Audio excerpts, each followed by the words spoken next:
నావల్లో కానీ నదిలో కానీ లేదా తులసుకోవడం కలుపుకోండి. తర్వాత ఈ బియ్యం పళ్ళెం ఉంది కదా, ఈ బియ్యం పళ్ళెం తీసి పక్కన పెట్టేసుకోండి. దీన్ని ఏం చేయాలంటే మీరు వాడుకోకూడదు. అంచేత మీ ఇంటి పురోహితులకు కానీ లేదా మీకు దగ్గరలో ఏదైనా గుడి ఉంటే ఆ ఆలయంలో అర్చకులకు కానీ ఎవరికైనా ఇచ్చేయండి.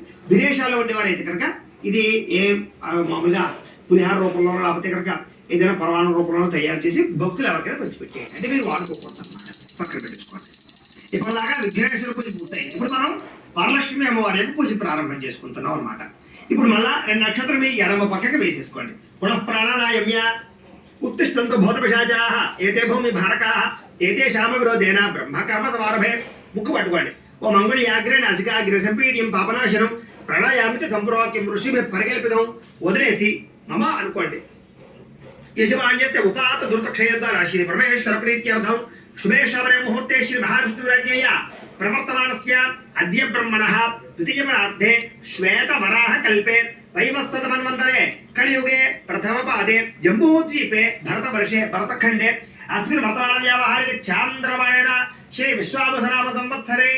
ఇందాకట్లాగా మళ్ళా తిథి వారము నక్షత్రము అన్ని కూడా చెప్పుకోండి. శ్రీ విశ్వావసనామ సంవత్సరే దక్షిణాయనే వర్ష ఋతౌ శ్రావణ మాసే శుక్లపక్షే ప్రతిమ